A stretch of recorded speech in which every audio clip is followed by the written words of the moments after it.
بسم اللہ الرحمن الرحیم۔ یہ مہینہ زمانہ جاہلیت ہی سے لوگوں کے درمیان ایک منحوس اور آسمان سے بلائیں اترنے کا مہینہ سمجھا جاتا رہا ہے۔ اللہ رب العزت نے سال کے 12 مہینوں میں مختلف دنوں اور راتوں کی خاص اہمیت و فضیلت بیان کر کے ان کی خاص برکات و خصوصیات بیان فرمائی ہیں۔ قرآن حکیم میں ارشاد باری تعالیٰ ہے، بے شک مہینوں کی گنتی اللہ کے نزدیک 12 مہینے ہیں۔ اللہ کی کتاب میں جب سے اس نے آسمانوں اور زمین بنائے ان میں سے 4 حرمت والے ہیں، یہ سیدھا دین ہے۔ تو ان مہینوں میں اپنی جان پر ظلم نہ کرو اور مشرکوں سے ہر وقت لڑو جیسا وہ تم سے ہر وقت لڑتے ہیں، اور جان لو کہ اللہ تعالیٰ پرہیزگاروں کے ساتھ ہے۔ ماہ سفر کے متعلق ایک طرف تو بہت سی توہمات اور بدشگونیاں اور دوسری طرف اس کے بارے میں خود ساختہ حل بھی تلاش کر لیے گئے ہیں۔ مثلاً اس ماہ میں شادی نہ کرنا، سفر نہ کرنا، کاروبار کا آغاز نہ کرنا، اس ماہ کو مردوں پر بھاری سمجھنا، اس کی 13 تاریخ کو منحوس سمجھنا وغیرہ وغیرہ۔ اس مہینے میں مختلف چیزیں پکا کر محلے میں بانٹنا کہ ہماری بلائیں ٹل جائیں یا دوسروں کی طرف چلی جائیں، لیکن دین اسلام میں ان تمام باتوں کی کوئی حیثیت نہیں۔ بعض لوگ اس ماہ سفر میں شادی بیاہ یا کوئی خوشی کا کام نہیں کرتے، حالانکہ اس ماہ سفر المظفر سن 7 ہجری میں حضور نبی کریم صلی اللہ علیہ وآلہ وسلم نے ام المومنین حضرت سیدہ صفیہ رضی اللہ تعالیٰ عنہ سے شادی فرمائی تھی۔ اگر ماہ سفر میں شادی کرنا منحوس ہوتا تو حضور نبی اکرم صلی اللہ علیہ وآلہ وسلم کیوں شادی فرماتے؟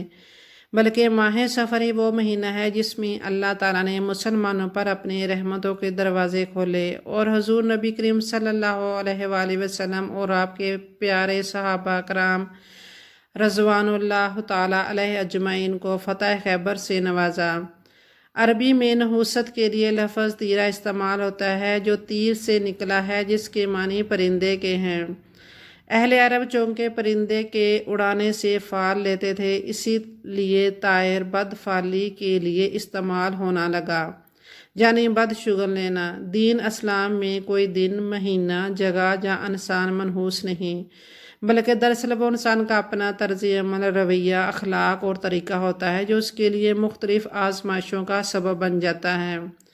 چنانچہ ارشاد باری تعالیٰ ہے، کوئی بلائی جو تمہیں پہنچے تو وہ اللہ تعالیٰ کی طرف سے ہے، اور کوئی برائی جو پہنچے تو وہ تمہارے نفس کی طرف سے ہے۔ ایسا شخص جو بد شگون، بد فعلی لیتا رہا، اس کے بارے میں حضور نبی کرم صلی اللہ علیہ وآلہ وسلم نے ارشاد فرمایا، جو کسی چیز سے بد فعلی پکڑ کر اپنے مقصد سے لوٹ آیا، اس نے شرک کیا۔ صحابہ کرام نے عرض کیا، یا رسول اللہ صلی اللہ علیہ وآلہ وسلم، اس کا کفارہ کیا ہوگا؟ ارشاد فرمایا، وہ کہے، اے اللہ، تیری دی ہوئی بلائی کے سوا کوئی بلائی نہیں، اور تیرے فعل کے سوا کوئی فعل نہیں، اور تیرے علاوہ کوئی معبود نہیں۔ یہ مہینہ زمانہ جاہلیت ہی سے لوگوں کے درمیان ایک منحوس اور آسمان سے بلائیں اترنے کا مہینہ سمجھا جاتا رہا ہے۔ اسی وجہ سے کوئی بھی نیک کام، مثلا نکاح وغیرہ، اس مہینہ میں کرنے سے لوگ گریز کرتے تھے۔ اس مہینہ میں نکاح نہیں کیا جاتا تھا اور اپنی بیویوں سے دوری اختیار کر لی جاتی تھی۔ لہذا آپ صلی اللہ علیہ وآلہ وسلم نے آ کر بتایا کہ سفر کے مہینہ میں کوئی نحوست نہیں ہے۔ اس کے باوجود آج بھی بعض لوگ ان باطل اور بے بنیاد نظریات میں پڑے ہوئے ہیں۔ سفر والا مہینہ نحوست کا مہینہ ہے، اس بات کو پھیلانے اور لوگوں کو گمراہ کرنے کے لیے اس حدیث کا سہارا لیا جو آپ صلی اللہ علیہ وآلہ وسلم نے کہی ہی نہیں۔ آپ صلی اللہ علیہ وسلم کی طرف غلط منسوب کی گئی اور ایک من گڑت روایات لوگوں تک پہنچائی گئی۔ وہ روایت یہ ہے کہ جو شخص مجھے سفر کے مہینے کے ختم ہونے کی خوشخبری دے گا، میں اسے جنت کی خوشخبری دوں گا۔ اس روایت کو اپنی طرف سے بنا کر لوگوں کو یہ بتایا گیا کہ اس مہینہ میں نحوست ہے۔ تبھی تو آپ صلی اللہ علیہ وسلم نے فرمایا کہ یہ مہینہ گزرنے کی خوشخبری دینے پر جنت کی بشارت ہے۔ اس بارے میں جان لینا چاہیے کہ یہ حدیث من گڑت ہے، نبی اکرم صلی اللہ علیہ وآلہ وسلم کی طرف سے اس کی نسبت کرنا جائز نہیں ہے۔ ماہ سفر کے بارے میں لوگوں میں مشہور غلط عقائد اور نظریات میں سے ایک اس مہینے کے آخری بدھ کا نظریہ بھی ہے کہ سفر کے آخری بدھ کو نبی اکرم صلی اللہ علیہ وآلہ وسلم کو بیماری سے شفا ملی۔ آپ صلی اللہ علیہ وآلہ وسلم نے غسل صحت فرمایا۔ لہذا اس خوشی میں مٹھائیاں بانٹی جاتی ہیں، شیرنی تقسیم کی جاتی ہے اور بہت سے علاقوں میں تو اس دن خوشی میں روزہ بھی رکھا جاتا ہے اور خاص طریقے سے نماز بھی پڑھی جاتی ہے، حالانکہ یہ بالکل خلاف حقیقت واقعہ بات ہے۔ ایک دن تو نبی اکرم صلی اللہ علیہ وآلہ وسلم کے مرض وفات کی ابتدا ہوئی تھی، نہ کہ مرض کی انتہا اور شفا ہوئی۔ بعض لوگوں کا یہ غلط عقیدہ بھی ہے کہ ماہ سفر کا آخری بدھ سال کا سب سے منحوس دن ہے، کیونکہ ہر سال ماہ سفر کی آخری بدھ کو 3,20,000 بلائیں اترتی ہیں اور یہ سال کا سب سے خطرناک دن ہوتا ہے۔ اس لیے وہ ان بلاؤں سے بچنے کے لیے ماہ سفر کی آخری بدھ کو چاشت کے وقت 4 رکعت نماز نفل ایک اسلام سے پڑھتے ہیں۔ ہر رکعت میں ایک دفعہ سورہ فاتحہ، 70 مرتبہ سورہ کوثر، 15 مرتبہ سورہ اخلاص اور ایک بار معوذ پڑھتے ہیں۔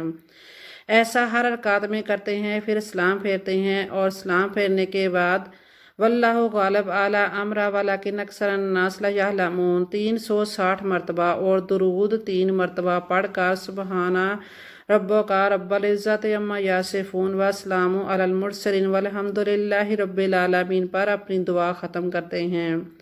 پھر فقیروں میں روٹی خیرات کرتے ہیں اور یہ عقیدہ رکھتے ہیں کہ جو شخص مذکورہ طریقے پر نماز پڑھے گا، اللہ تعالیٰ اپنے فضل و کرم سے اسے اس دن اترنے والے ساری بلاؤں اور آفتوں سے محفوظ فرمائے گا، اور مذکورہ آیات پڑھنے کی برکت سے ماہ سفر کے آخری بدھ کو اترنے والی بلائیں اور آفتیں ٹل جائیں گی۔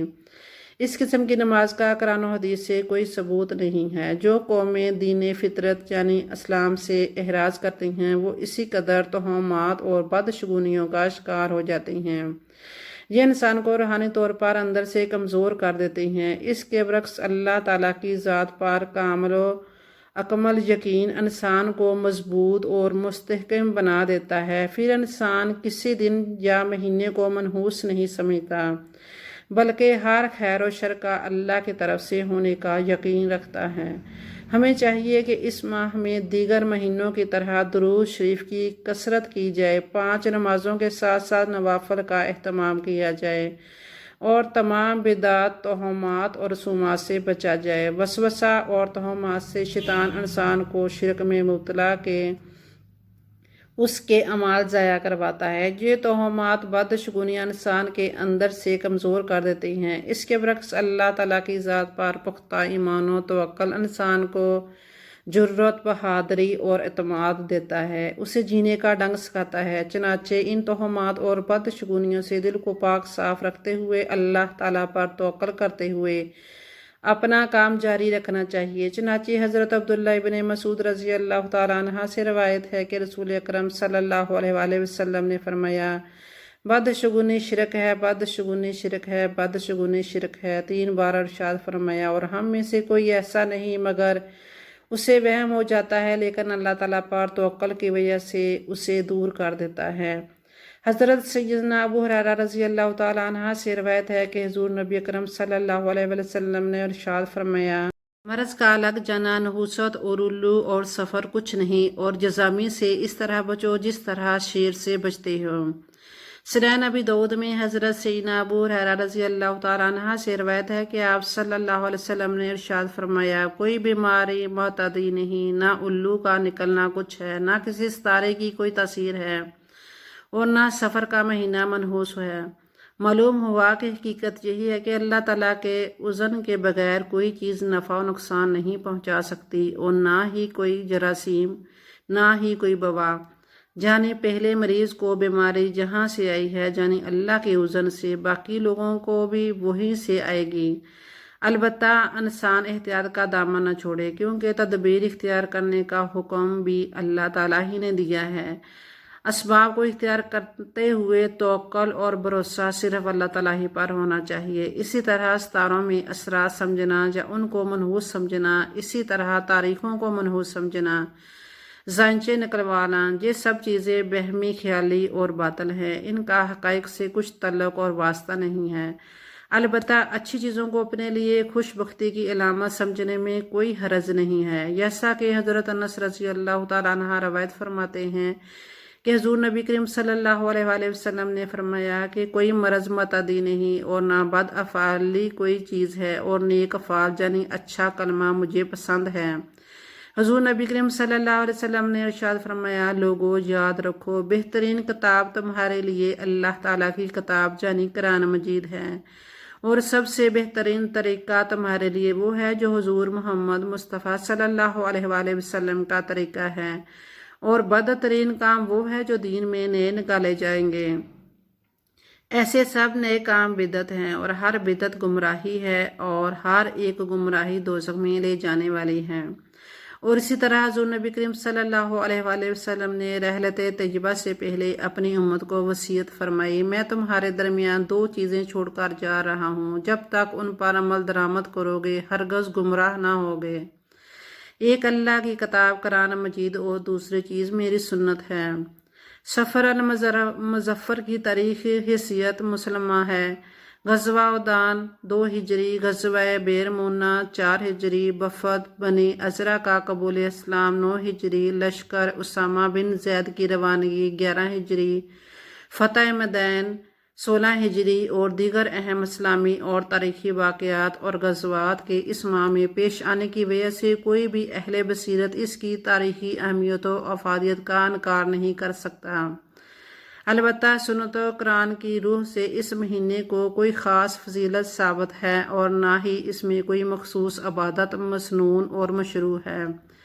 اس مہینے کی نحوست ثابت کرنے کے لیے ایک حدیث پیش کی جاتی ہے کہ نبی کریم صلی اللہ علیہ وآلہ وسلم نے فرمایا، جس نے مجھے سفر کے گزر جانے کی بشارت دی میں اس کو جنت کی بشارت دوں گا۔ اس حدیث کی اسنادی حیثیت اس درجہ کی نہیں ہے کہ اس سے استدلال کیا جا سکے، چنانچہ ملا علی قاری نے الموضوعات الکبریٰ میں اور دیگر کبار محدثین نے اپنے تصنیفات میں اس روایت کو موضوع اور من گھڑت قرار دیا ہے۔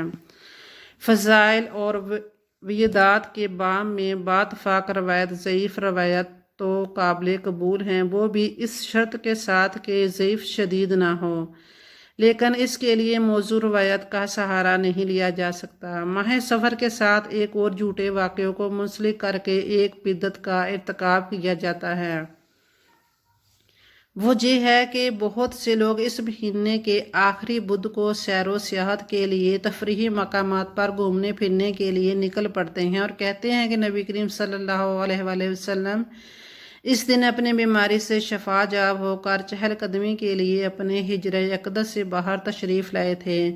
یہ امر واقعہ نہیں بلکہ خلاف حقیقت ہے، اس لیے کہ سیرت طیبہ کے مطالعہ سے معلوم ہوتا ہے کہ نبی کریم صلی اللہ علیہ وسلم اس دن بیماری سے شفا یاب نہیں ہوئے تھے، بلکہ اس دن تو آپ صلی اللہ علیہ وسلم کے مرض الوفات کا آغاز ہوا تھا۔ چنانچہ استاد المحدثین مولانا محمد ادریس کاندلوی نے سیرت المصطفیٰ میں البدایات و نہایہ کے حوالے سے نقل کیا ہے کہ ماہ سفر کے اخیر عشرہ میں آپ صلی اللہ علیہ وآلہ وسلم ایک بار شب کو اٹھے اور اپنے غلام کو جگایا اور فرمایا، مجھ کو حکم ہوا ہے کہ اہل بقیع کے لیے استغفار کرو۔ وہاں سے واپس تشریف لائے تو دفتر میں مزاج ناساز ہو گیا اور سر میں درد اور بخار کی شکایت پیدا ہو گئی۔ یہ ام المومنین حضرت سیدہ میمونہ رضی اللہ تعالیٰ عنہ کی باری کا دن تھا اور بدھ کا روز تھا، لہذا خاص طور پر اس مہینہ کے آخری بدھ کو اہتمام کر کے سیر و سیاحت کے لیے نکلنا اور اس عمل کو سنت سمجھنا غلط ہے، جس کی شریعت میں کوئی اصل نہیں۔ حضرت عبداللہ ابن عباس رضی اللہ تعالیٰ عنہ کا قول ہے کہ رسول اللہ صلی اللہ علیہ وسلم ایام بیجز کے روزے سفر و اقامت میں نہیں چھوڑتے تھے۔ حضرت ابو ذر رضی اللہ تعالیٰ عنہ سے روایت ہے کہ سرکار مدینہ صلی اللہ علیہ وآلہ وسلم نے فرمایا، جس نے ہر ماہ 3 روزے رکھے اس نے گویا پوری زندگی کے روزے رکھے، کیونکہ اللہ عزت و جلال والے نے اپنی کتاب میں اس کی تصدیق کی ہے۔ حضور صلی اللہ علیہ وسلم نے فرمایا، جو شخص ایام بیض کا روزہ رکھے گا وہ سال بھر روزہ رکھنے والا قرار پائے گا۔ اس مہینے میں چاہیے کہ 13، 14، 15 تاریخوں میں روزے رکھنے کا اہتمام کیا جائے۔ ان حقائق کی روشنی میں یہ امر واضح ہو گیا ہے کہ سفر کا مہینہ نحوست سے پاک ہے، اس کو منحوس سمجھنا جاہلانہ ذہن کی عکاسی کرتا ہے۔ فی نفسہ کسی بھی وقت اور زمانے میں نحوست نہیں ہوتی، بلکہ اصل میں نحوست انسان کے اعمال بد میں ہوتی ہے، لیکن وہ اپنے کرتوتوں کا ملبہ زمانے پر ڈال کر خود کو بری الزمہ کر لیتا ہے۔ اللہ تعالیٰ سے دعا ہے کہ مولا کریم تہمت پرستی، بدعت، خرافات سے بچنے کی توفیق نصیب فرمائے اور سنت پر صحیح معنوں میں عمل پیرا ہونے کی توفیق عطا فرمائے، آمین۔